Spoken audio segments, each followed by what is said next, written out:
دم باش تماشاوان تلفزیونا روجاواج برنامه روش و بیر رئیس سلاوی من بوا و مهمانی میر رومددار جی هنا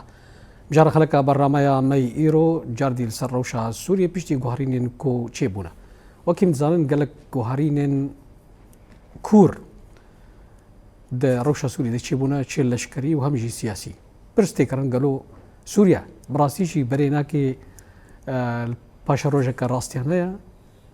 و أواكرنا ولاتكي دادور برجمار وكهف ينجي وكي كوتيتو خياكرن ودسبيكا غارينا رجيما بعث كو بهترين درز دي أو درزبون دكافينا واجواكا سوريا دا وبتايبت دا أليه بيكاتين سوريا وكم بيشن برآفي البان علويان والدرزي وهمجي كرد ليه دفيدا ما داويدا بيلي دجوار گوتارا کندار بسر کردادا دبشه قالوا اف جوهرين ها وتا كجراده بردوام بكن ويتش باندورا ويل سر باشاروجا سوريا هبي اروس هجي ابو يرن داويتشي بون او چونا سروكي دسلاتا دمكي اسوريا لواشنطن وقراوي لاوروبا تا كجراده باندورا ويل سر روشا سوريا هبي وسر چارا سكرنا برزغريكا سوريا بله طبعا شمان تلفزيون روجاوا شخوا دوی خلک ده دوی خلک برنامه روش و بیرده میوانه ما اجي المانيا درياس كايبرا روجنامافان لوند علي بمرهيا ما وصل لوند ام قال لك درخوش بجداريات دوی خلک ده قال لك سباس بوي وي بجداريه سپاس اجي قال لك بشن بجداري ابي برنامه ده بله اروسا ما مستا سلام مصطفى اوجي رجمان ما مستا بخيراتي سپاس بوده وجبو همه تماشاگری کانال روجاوا تی وی وجبو ماموستا لوانج باجاری آلمانیا وجبو همه کارمند کانالی سلاو ورز بولشا قالك سباس بله امي دسبيك دشن جم ماموستا لوند ماموستا مرو دكاري تشوا وك برسك قشتي مرو تشوا دكاري اف ديمن اف روشا سوريا بخينه بشتين فان جوهرين سياسي لشكري إيجو بشوازكي تتخو يكرم بشوازكي لزجين الدوهاف براستي بشتي بازدانا سلوك كوماري بري يه سوريا بشار الأسد جوهرتني گلکی بالکش هاتن کرن لی ما تجاری گمان نکر گو روش بگه آدی آستی بتایبتی هدیه ما پربون پشتی دستوردانا سعودية عربي برسكريكا سوريا دا ما تقوي روش براستي باشتر بي يعني لي مخابن نوادر كت تيوردانا رژیم ترکیه بتایبتی یاگو دجایتیا سوریای بتوایی نتنی کرداتنی دکر سوریا جخوره دیت وک خزینه که جخوره تنی خیراتی وی ببی برهمین وی ببی بدزه دوی آلی دا براستی گلکی خبات بکر ترکیه خباتك تند كسي تندرو پشتگردکر وک اواتون درویم کو عفرین و سریکانی داگیر کرن و دستپیک دا براستی حتی بری چونا سرک کمار سوریه دمکی احمد الشرع بري هري واشنطني حتى ايروجي كي براستي راغهاندنا سوريا راغهاندنا كا كيندارا بتايبتي بآلية كردادا بشتي كو او كشتارين مزن لدجي علوية ودرزية كرن راغهاندنا و بتايبتي يعني قلقي بري خدا كردا دوي جنها حياة تاريا صالي دوي هيزن سوريا ديمقراط هالوسطا خود ديار بكن يان تبي لشكري سوريا ببن يانجي امي شربوارا بكن بلكي كسن فرمي يه حكومة سوريا دمكي ابغوتن ندغوتن لي راغهاندنا و بآواکی زور اب مثلا گفتگو دکرن بلاو دکرن مخابن منت خستوابه لی پشتی چونا سروک کمار دمکی سوریا احمد الشرع بربواشت نیوا براستی هنک هیوی بهوریا مده هنک هیوی هنه یک جه لگوری پلانا گومه پیشی گومان کری یعنی وی همو کسی تندراو او چکدارن اسلامیین رادیکال اوا کسان تبد بهوریا مده وی بین کشتن یعنی وی بین گرتن و پشتی او هن آگاهین گوگهان سروک کمار سوریا به حکومت خواه یگون سردانا واشنطنی کرنا اری نیا خود دانا لسر هیزا سوریا دیمقراط وک هیزک سربخوا ریبابریا حریمین دیرازور و رقا و حسکی بکی افجی براستی دبهوریا مدا هاتیه پشتی اوی فیشرین کو امریکا و دولت اوروپی لسر وی دستلاتدار دمکی کرنا بهوریا من او کو اب پلانا گو نها درد کبی گو بمشه روش وی ببرباشیه دکی بتایبتی جی که نها وزیر دربه امریکا هنک آگاهی دانا براستی هیویا مزن دکن گوتی اوی حکومتک سوریا چه بی گوتی دا همو پیکاتین سوری جه خواتی دا ببینن افجید بهوریا مدا وی روش بر بباشبونه و وی هری لی حتی وی که لیه راگهاندنا فرمی یا دستلاتدار دمکی هین نکتیا به پلانی دا کو هنک تشتی باش بلا بکی مخابن تانی هین بردوامن سر گوتارا کیندار بله مامۆستا بڕاستی تا چەند خاڵێ گرنگ تەوسا بەرزکردن و دانەخویاکردن گوتناتەدا بەرز بوون لێ ئەمێ هەرنجە مامۆستا ساڵن وەزی پاشی تەڤەگەرم یەک جوانەکێ بڕاستی وەک بەڕامجێک تەلەڤیزیۆنە فەرمی ئاسووریێک دەماپتەرە کرد ئەم دەخوازن نێکی سەروەی بوێرێ تژمەرە بەئەخەوێ بێچاوە ڕاگەهاندن یان بێژن دریا کەسایەتان ڕان کۆ گوتارا کیندار بهتر جی علی کرده تی موسى سالان أنها براسيجي غورغو يعني روشا برشاف مرود به سوريا بر برشابوني فيتشي بر درزبونا جواكي دهري یک جوان صدمي هاري جرينكو گوتارا کیندار بشوازه که روزانه خورد به کورد به براسیج ما چند خلکی تایبەتش سەرڤێگی چی کرد لێ وەکە ئەمە بێژن وەک پاشەڕۆژ پشتی چوونە شەرع لە ئەمریکایە وەک مامۆستاژی گوت گۆ وەزیری دەرڤێ ئەمریکاژی تشن گوتنا خویا تشن خویا گەلۆ براسیژی وێ تشن گوهرین چێ بن پشتی وێ چوونێ بنە مامۆستا دەربارەی ڕاگەهاندنێ یعنی نەرینە شارعی جادەیە کۆلانên سووریا تەواهی تایبەت kesên êgê wî aliyê têgirêdan bi aliyê sin nevî yanî bêjin yanî rewşa siyasî ser asta serokatiya Sûrî û dewletên herêmî êgo serokatiyê serokê dimkî bi navê Ehmed Şer'a tê naskirin yanî wî anî danîn ser kursiyê devêla Beşar el-Esed ew hêlekê û hêla cade û kolanan hêlek din yanî ragihandin vê rîskê dike ji ber bu dixuyanîkirin û em niha li dijî bercewendiyê Kurdan bêjin nifîsalîn dixwazin Sûrî ji hev cuda bikin perçe bikin yan navendî yan federaliyan yan gelek û bê navalê dikin vê van şêweyê ragihandinê belav dikin di nava me de û em li dijî vê van tiştekî tê gotin ji aliyê heger aliyê Kurdan bi yan ji aliyê Durziya û Elebiya derbe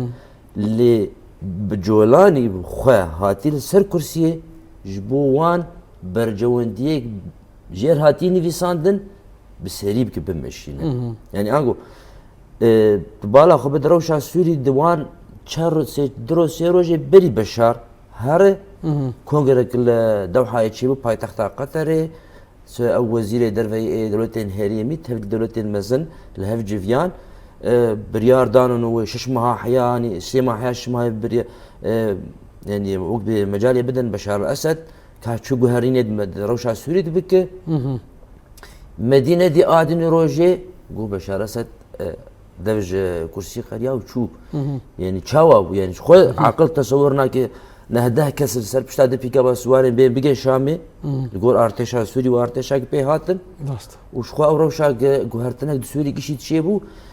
جبرد فقاوا جو روبرت فورد بلاوا قلنا خو كركو مجبري 4 سالات مكسك اماده ذكر او شخو باش جولاني بو احمد بن نبي احمد الشرع حاضر دكش بو سلوكاتيا سوري يعني مخططي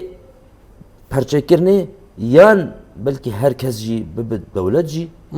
ويان جي هري سركانو فدراليت يعني سوري وقت دولتك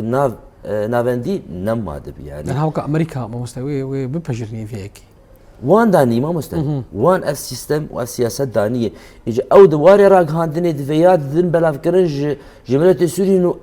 منهات يم سوري بفروشن وقت دعوه مبيجن جولان وقنيطره وفلان بيفان حرو اسرائيل هم درباز بين 10 كيلومتر وقت باغ قصر الجمهوريه دركب مثلا انه شونا شرع جبو شامي دي ساجي نفسها واتي يعني برج المخطط داني اجى ترامب جانا جد دولة تركي يعني قاعد بيوقف كسر حرب كسر على اساس بناف خدان كرد يعني كرن ومو كونغرهان اماده كل يوم سرسكن هنا يعني ما هو كينا ولا مثلا نب تركي في قريداي اسرائيل وامريكا والجور بيوندي وعلاقاتك بس روسيا تشيكرنا شتك بس روسيا هذا سر استا نقشيا سوري هاتي دانين يعني بس افغان ولو دافيج حيانك بقي سري يعني ناخذ يكود دو يعني مرض كايو ساب قربانجي بيجي بيفا قولنجي زاينين رحم الباب يعني نكار تجيد جملة السوري بيفا جولان بترازل جاي كرج اسرائيل يعني مثلا اسرائيل او ممر داود يعني شو حتى قلنا ممر داود براستي والله يعني من سر فيسبوك بلاف كرد الذهب بشتي بشار اسد كتب ده روجا يعني ولا متخميكر انه و11 دي سرابه شو قصد بيكافي حياني بحدود السويد يعني حدود السويد وعلاقات روج افا بقين سر سينوري اسرائيلي بعلاقات الجيوسياسيه يعني بهالبيجريدان باشي وي قال لك نابند السياسي بلاف كرن وممر داود ذب جبرت دي اسرائيل برد بيجي حدود اسرائيل جفراتي حياه نيله يعني ينزف عرب ولد بيش ينزف بتشي راس مزان اي او جي واجي نقوتينا يعني العرب فيتي بلاف دي كل واجي نقوتي امنا يعني واجي بو سالفه جورد لي ملي يعني واسرائيل وقت بخاز ارتشاويتنا بخاز خلال شنو حيسعد كار دولة عربي تبي بالدبر خويا يعني بيغمان ام مخاطات هاتي داني نقشه هاتي داني بس تشينا 24 ساعه بدان جبر رولا دولة هريمي هي يعني ناخذ انا امريكا تجي تركي باشغوه بك جبر قالك تيكليه هنا مساله ابوريد لشكريد سياسيد نقال يا قد بكين حتى ايراني رولا وجه سوري قد نكلي بجار كره جبرولو تشتين ايراني العراقي بداوي نكرن تشتي عراق ايراني اليمني بداوي نكرن وكا سافد بيدك شو خرجتني رولك يبلستن يعني انا قابا جو وقت بالساعات الصفر قابا قبي بشتي حمام خطط يعني انا شو اتفاق ابراهيمي نخشيوي داوي تهديد دانين يعني اتفاق كوشنير داني زافي ترامب قوش بو خاطري بنابي ابراهيم ديالنا في دولتي فدقر ابراهيم الخليل يعني بيغمبر ابراهيم سلافي خودي ليبن يعني روشة سوري وعلاقاته باسرائيل ويتشبب هي وندي دي بيت شيكرن كي ايجي كار بريفه بب دفيدا ميده جولانيه او كار وان كسي توندره و کسی رادیکال او کاره وانتنی راجعیه او کار بوان شر بکه یعنی کاری بون 20 کساش در ببینن حکومت که بوان آماده بکن و هون سوت تکم شونا بشارده و دولت که برای ببین در حالت ده نه علویان و نه درزیان قبل شر سرمان چنه بوانا دعوة تقسيم يجند كرن ونقدر وام دجي مسألة قوتني عربي مع عربي جبر خلنا توقع عربي يعني بله جبر ولو أفكسكي تندرا آنين يعني تندرا قارب تندرا بله يانا دجي كسب أكاديميسيان باني عندنا سلوكاتيا سوري حكومتها السورية أمريكا نذكرن نقبل أمريكا نذكرن أف خرابونا السوري ندبو يعني أنا علوي وكرد ودرزي تبلي خرستيانان تبلي مرشديان تبلي اسماعيليان ايه قبول لك وايه قلت جبت ترسه مسلمان السنه ايه بما بيجن معتدل في كسي في فكري تقبلناك بالاساس السوري دولتا سوري دولتا سوري نكسن بفكري اخو عشق بون يعني اف شورشا بيج بالنافق من نافق يمكن شورشا شيء ولا سوريا اف فكري كيلو براديكال هاد بلافكرن يعني اوجي بقصدي هاتي بلاكن يا بقول السعوديه ودولتي قطر قناه كنال قالك كنال ما كسر راديكال شيء كرنو وخلق باليف جهادي واسلاميتي وخدي وكشتن وافدجي من وف كافرون كافر افتش نام ملدي هات شاندن بله جبوقو كاس يقبون لك جبوقو حريكي بأزي بعرا خبب أزنا ما تقبل تم قبولك ايش تقبولك سريها اوجي في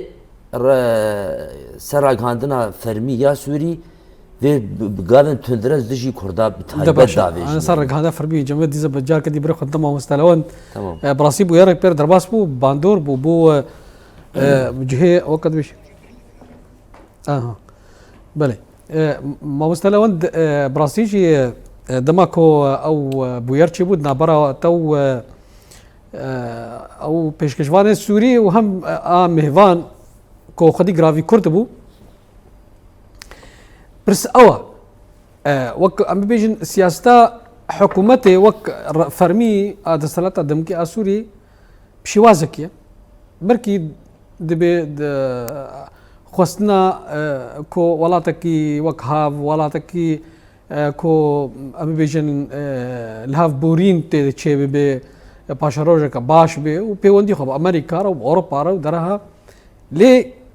دالي راغاندني دا بشوازكي تندي بيلك دجوار دجبريك برمزن بالتايبات لسر كردا ولسر بكاتين دي ام بيجن يعني حكومه بخا او بخا في غوتاري في رياض دجوار او بخا وقت بيجي ماشيني ما نحمي استباري وين موظفي وين يعني وكان بيجي راغاندا فرمي بعلي دولتي بله مبري دستيكي دبوت براستي بس تاني تبينيت بري از برسوات بدم تخازم نادين سراست بكن دين لوند حسين شو برا از نادين لوند حسين ناس كريمان لوند علي علي نادي بعضي منها بله ما مستلون والله اللي بوريش تتخازم ابنا براستي اب كيماسيا امن براستي تديدا از نادي لوند حسين اوروبا جيكي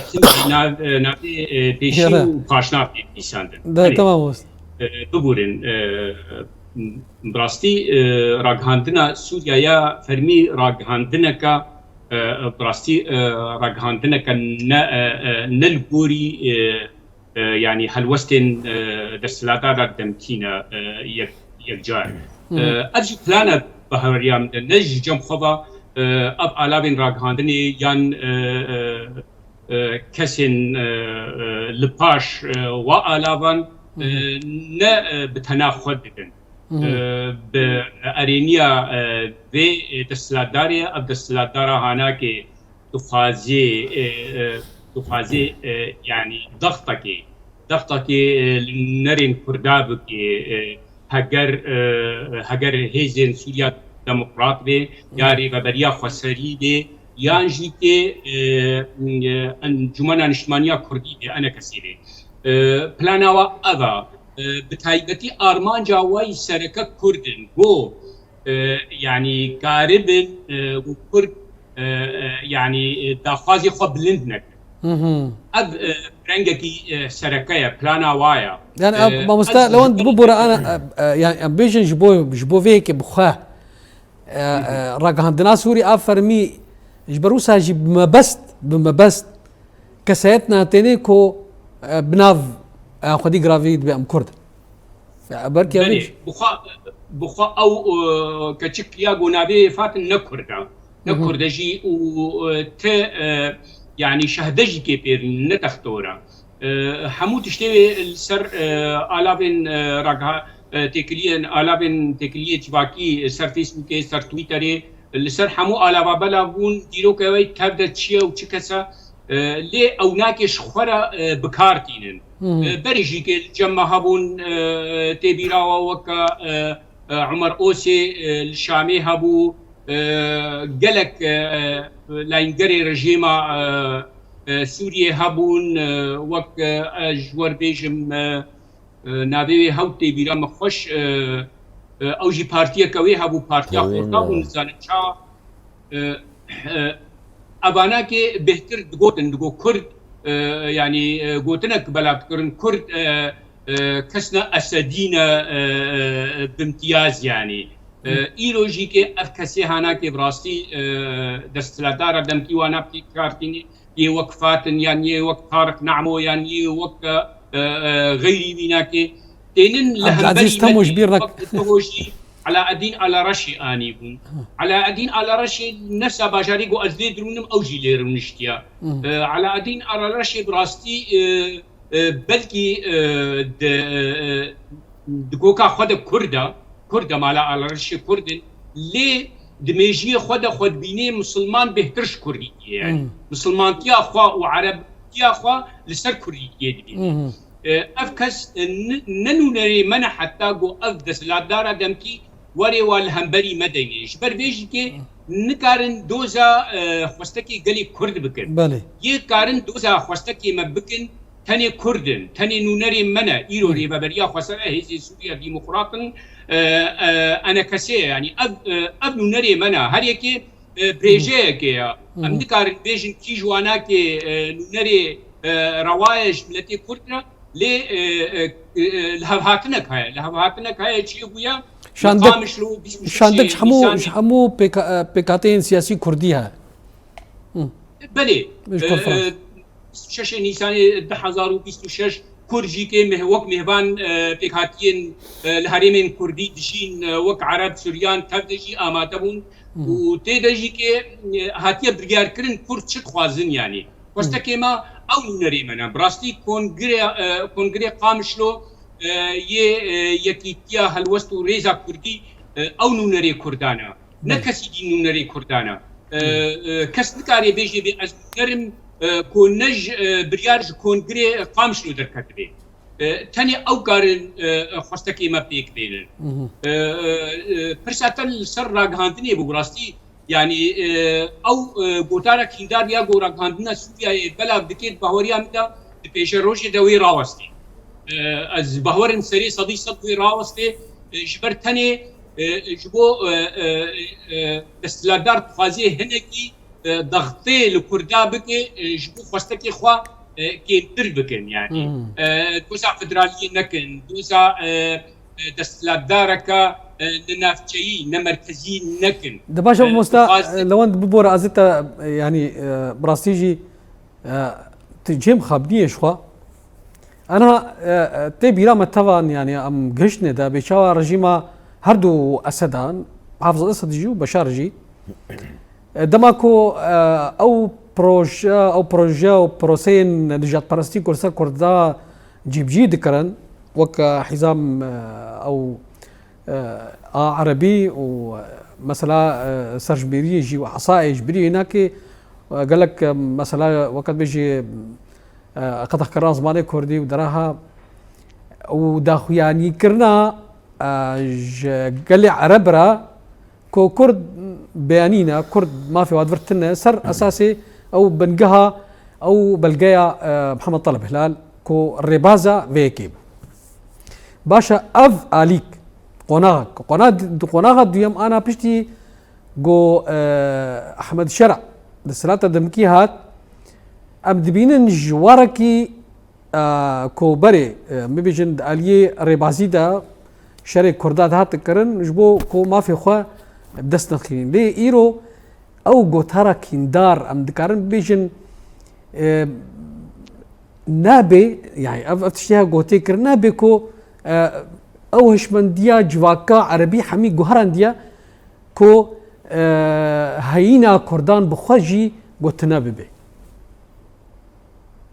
براستي او ناكي تشبكن يعني او دزانن جو هريمنا كردينا كردستان هاتيا بارچكرن لغوري لهب هاتن پیمانا سايكس بيكو 1916 تاني امكارن ببيجن يعني نابي باجارا يعني بلغايا كمازنا هريمنا كردينا وكردستانينا هم تاني اسكارم لسر مالباكي خو بيجم لسر إيلا خو بيجم وك إيلا شومرا يعني نها بشك جما الكردستان تركيا بشك جما الكردستان سوريا او ولهمبري هب يعني جندي مو باجاري ما لهمبري جندو باجاري ما الكردستان الباكوري كردستان بري نها قال كي من وبراي خوشنا كردستان تركي خواستنا لكاغتي خل تركيا بقرن الويدري جوارا قوتنا بشتي قو يعني سينور هاتنا وين كرن تكاغتي والجمنا ترى شوطنا جبر وقت ملت وقت عرض بارشوية يعني بارشكش كردستان دهندروي دولة سوريا جو لغوري بيمانا سايكس بيكو تشيبو او قلق دولتي دنيا بشتي هرباندنا امبراطوريا عثماني يعني او نكارن او تشبكن باشا وند ديشن قامش لويا مايا ولاتيكي ديرازوري يانتو ولاتيكي حمصي يانتو ولاتيكي شامي شلويا يعني كاجمرا ديكومنتا بينا بلغايا بينا وكي بابو كاليتا استرد سربينم او وكر اسكارم شتر بينم افهموا ملكي منا يمنا نابي باجاري من نابي كندي من كردينا يعني مخابر هر تشتك دو كردستان دا بدنا فايا تشك كسبن تشك كسايت بن دشت بو نوال وهيرك يا جندو باجار حميتش دو كردستان دا بدنا فايا نافكي رسانية رافكي جوج كوكا كردياتي هاتي ونافكي دنكو او كدخر ودستلاتين كو دستي خداني صار كردستاني نافلي كرنا شخو ما مستهلوان تزاني كو از بخوج يك جوي نافمي قولها ود ناسامي دانين نافك يديش مرداني طلال وهروس اجي باجاري قلت باجاري تربسبيه كو باجاري تربسبيه كرنا قحطاني وهروسا دنفوسا مدى كاغولال دنفوسا مدى نفيس عندنا تديت للتربسبيه شيء ويا بعربي دانينا قبور البيض ودانينا يعني باجاري بي قحطانيه وقتا نفوسي نقدر خصن اشوم تشيكر يه نفوسي جو ازيدين قحطانيين جو تشينابي ديني تي وكا ديكومنت الجمت دانينا قبور البيت تي قبور البيت ديني نابي تربسبيه دجارهات يا جوهرتن جاركي ورغراندنا عربي كرنا قبور بي جارا دي نابي كالكي خولي كرنا كالكي وقحطان لي ما تربس بي وبمي تربس بي نبكي فاوا يعني تشتكيواتي دنينا بري ما مستلوان براسي مدستو هوالي هابي بري كارناريتا ومروفكي ام ناخذ بحزورة هناك ام بحساهي بكن ما مستنها يعني افتشي قوشي دي بيد براسيج بشتي شكسنا وهرفتنا رجيمة اسد حردو اسد ولو او من المدانا الصراع يعني مروف هو بيحتسب وص صراع او صراع سياسي بري صراع سياسي ليه مروف بقي من الملانا هناك بوها من الملانيك صراع وجودي هيني دنا برا مكونات السوري ده يعني بري مثلا صراع سياسي عبود نبرا مثلا اخوانا ودسلاتا السوري ذهبوا كردان ودسلاتا سوريا دي نظام اسد هابو معارضين هابون ليه اف صراع بيشتي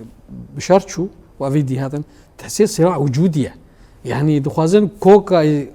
درزيان راك دخوازن كوكا علويه راك دخوازن كوكا كردار راك وش هالشيء وي انا ما سدمينا كيتشني بيجن يعني براستيجي فعلا او جبركو بلانك مخططك هاي دار السري ينجي براستيجي اردوك هيا مجتمعك هيا اماده باردوي في غارينا نخوش ما مسلم انا قادر ما جو انه روشا سوري هاتي اماده كرن نقشه ويجي هاتي تشيكرن جبري يعني بو شيء حتمي جبري يعني تفكر بري 14 سال هذا يعني افجربون و يعني بكردين بحلول بوت انا اسك قرن كرن نجنا هذا يعني هيجي اختي دماغ سبيكا خدر كده خو پیشاندانا وچغه روبرت فورد كدنا خلكيد كدنا پیشاندانا ده خل گرم دكرن هيش قلت تركي دسي خو تي وردان تدبك سعوديه قطر دولة عربي دولة مزنزل هيز يجبو خاطر روش نسهكنه يعني او كسن دسبيكي دركتن قبان دكرن بآزادي بزور زورنده تشك وتقمني دانوان يعني جي ارتش رجيم بخوا دبن ودبن ماسيره تشك دانوان هرد دانوان تركي ولو دس بخداني سر شبو افروش بيجي سيري ابو سدما شورش بو تشك داري بس برزجريكا انه وقت قلت انه بو مساله مصيري انه كسكسي قبولناك كنجي تشيبو ندوان بري ايام دم رجيمه باسد بري شورشي وندوان باز صالا جيده دفي صالا بشتي بسار اسدكت ما مستا لو انا قلت لنا جو انه تندرا جلسر راك عندنا فرمي يا سوري يعني دف جوان مال بري فيسبوك وجواكي ميزر قبل صفحات صفراء ده جوان بقر السرويه مال راك عندنا خوي فرمي فان شر وإيريش يخوب داليا راك عندنا تين سر كردا دبن سر علويا دبن سر درزيا جبوكو كستما كسي قبول بك وقتي خل قبول هفدو قبول بك ملت هفدو قبول بك او برجبون نابه يعني انا قبل اقول او اعلان دستوري شيبا بقول تا ما في كردا يك دو سي شهر ما في علويا اف ما في درزيا اف ما في ملت سوري بتهواهي اف واجباتي اف حقوقيتي يعني وكان هركسي يقول ما مستمس انا فا المانيا رونشتيه وك ولاتيكي كرد عرضا روجافاي كردستان الالماني ما في لالمانيا وك ما في سلوكي المانيا بخوي يعني كار لي قليبك دفرد وكافي السوري في رجا كرناهاند بلاف دكن نجبو انه از فدراليتي از جيدا كلم از دا كلم ذاتي يا كيمتر يا نقول بريارة اسد قابا قد ارخصت قرار صدو حفظاء الاداره المحليه بلديات يعني يعني حتى تداك ويجي تبويجي قبولناك تبويجي تقبولناك دي في ويرش كرني بلا بكشبو تمو دايم باز ما في متني في ولاتي ده يعني قابا قلت جوان كسر سر دسلاداري ده عاجز او جوجي ده خو يعني كنش تعاز وايلي شاجتين سرته وايلي شاجد بسر درزيا وايلي شاجد بسر علويا وسر هركسي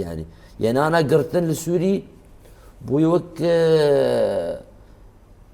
انت تشتكي قلقي نورمال خلتين قرتن تيكوشتن ونداي نفس انه ده اليه درزيا وعلويا ده حتى كسن سنيه يعني تناسكر كسي يقول نلقور فكروا راماني وان بكسي تجي مظاهر ديارك يعني قلكي يعني نما كسب ويري بريد جفر كشكي مجفر سوار دمون لبول ماني دشون زانيجي شامت خون الثاني انا مرو خورت ترشامت نما كار بشتي بس ساعات حشنا خلنا ما برد ذاك هذا حتى كسن باجير بخواه تمام كسن باجير بخواه يعني راست يعني او فيج عريض خناضه ملد خلقيش بون بترس حتى ايه بير بخوجي بون بترسين كانت نرسر مع البري جواكي ويكسكي بري فتراكي روشي بالادلب يكي دركات سرشكي ايه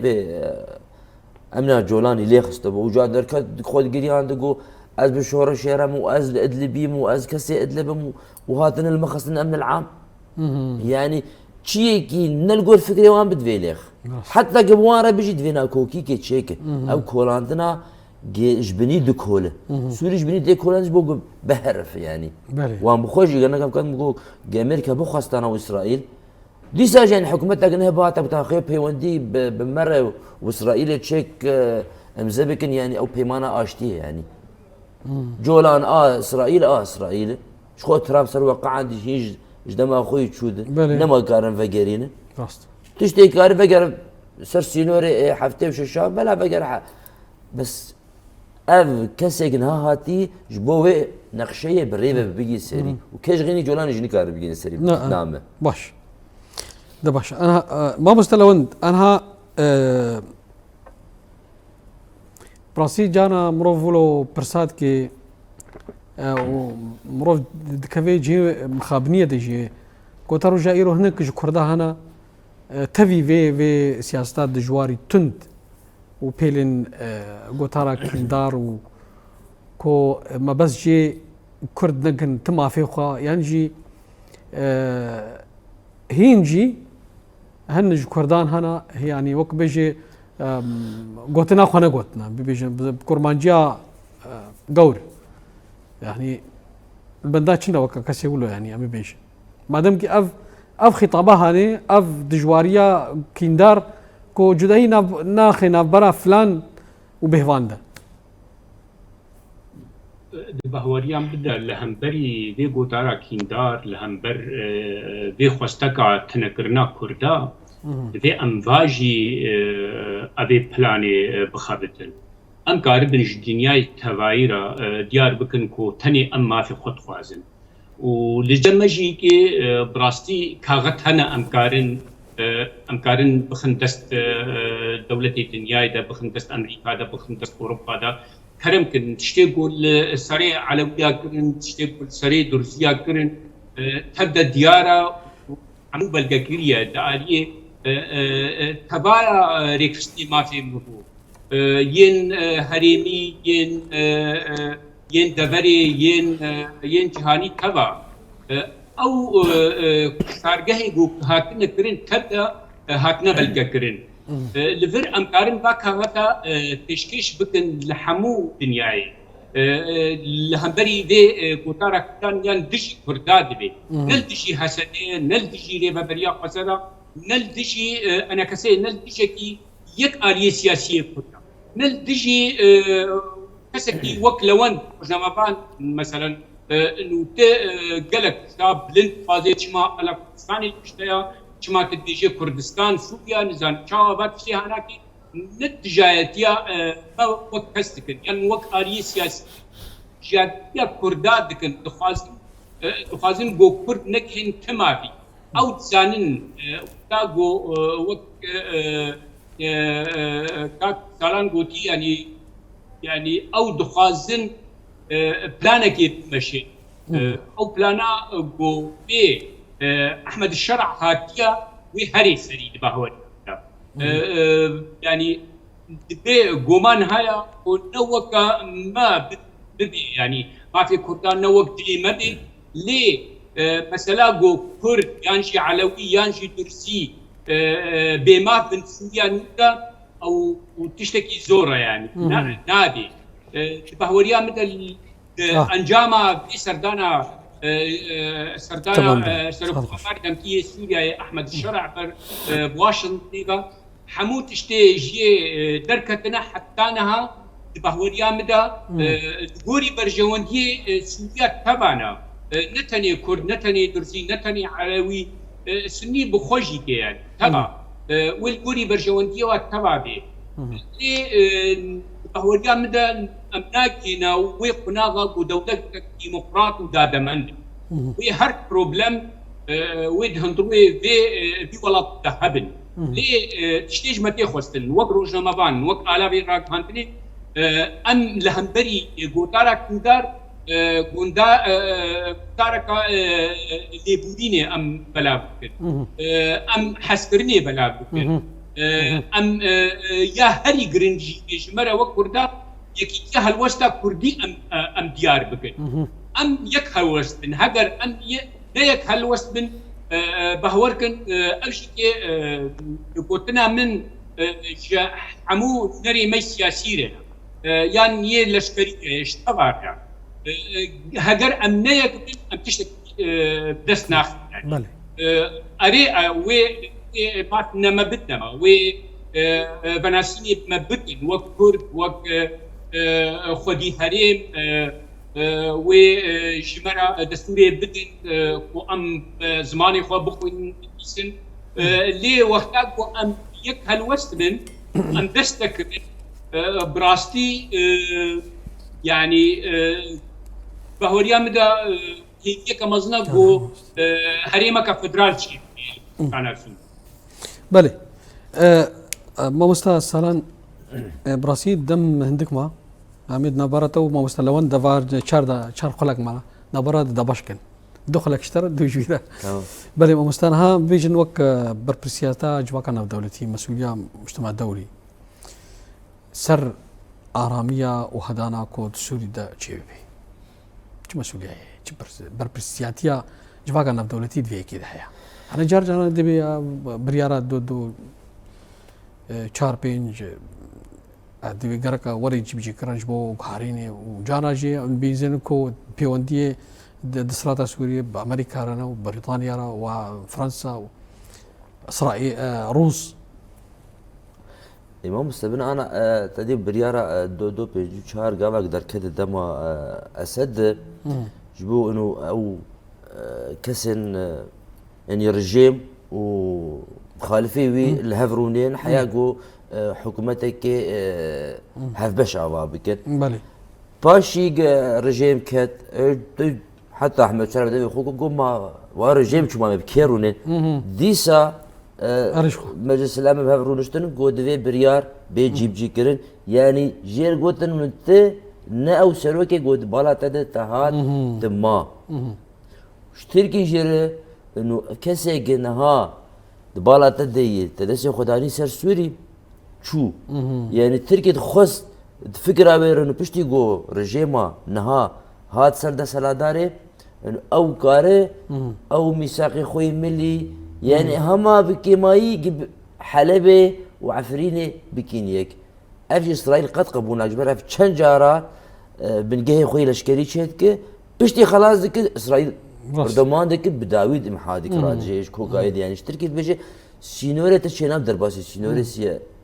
Sûrî bibe sînorê leşkerî tu dixwaz di warê siyasî di hinkî kara bike ew şemecê tune ama têbê warê leşkerî ji te re sînorekî xeta sor e Dewletê Zilhêz çima naxwazin Sûrî aramî bibe ji bo got ew nexşa hanê bigê serî divê bigê serî bi aramî rûnê li hev xel hev rûnê mana va Iraqê ev serê 20-25 salek rejêma Sedam ketî çi aramî ketî Iraqê de neketî ew rejêmê ji wan aciz dibin berê wan din tehlûketê yani Sedam el Esed nebixwe ket Kuwêtê de وسفير عراقي سفير امريكا جاي يقول كرم بقو كويت محافظات من وكرم درباس مش تقول درباس بو ليه خاصة بشار الاسد كاريبو مثلا قلت انا سينورة تاقت يك ملتي بكوج تبكوجم يعمل تراجعني ويبيشوا بخدرعه ليه جاي يقول بكوش جبو سلاح يبيني كيماوي جمي يدخل جبو اف ناكو كيد ناملت السوري بلاف بكسنا ما كسي قبول بك خلقش خبا فيجن إسرائيلي خبا فيجن أمريكا خبا فيجن شيتين باش بو خاطر أم في ولاتي قبولناك أم في ولات ما قبولناك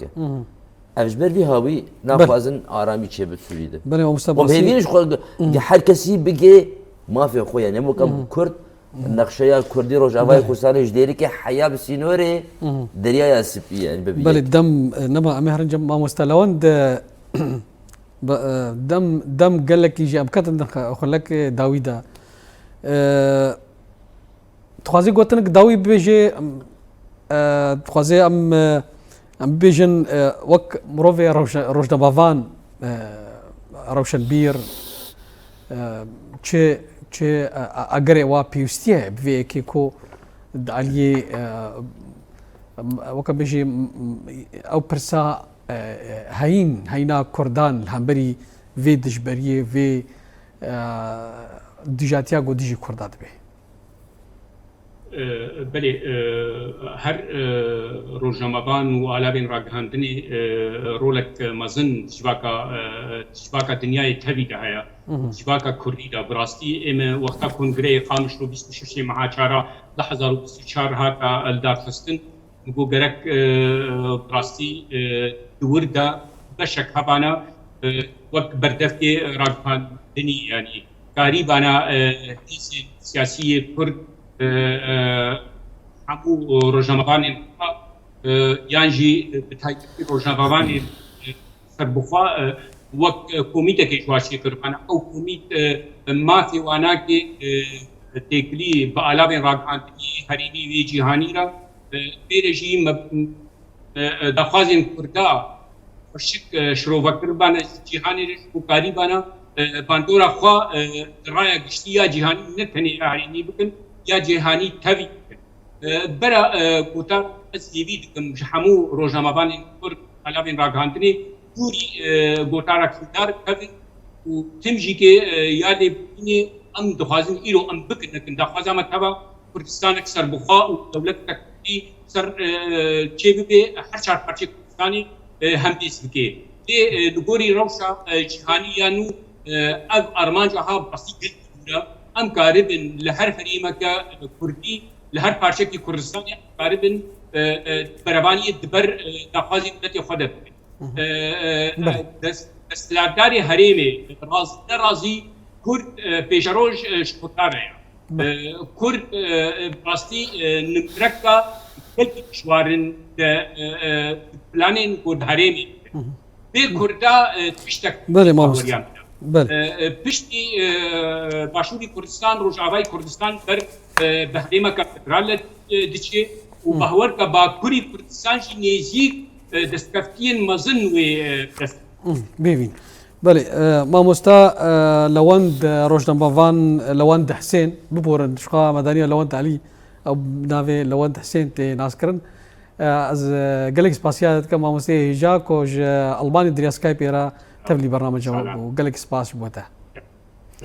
هروسا ماموستا سالان مصطفى روزنامه‌بان قالك سباس بو بجداريه تجدي خلك كذا سباس بوته سباس بو ماموستا لوند حسين بو همو تماشاكر و كارمندي كانال روجافا سلافوريس قالك سباس بله تماشاوان تلفزيون روجافا في هواي مكان داويا خلق برنامج اخوي ايرو تام مشاركه دن ومهوان دن بين خير وخشيده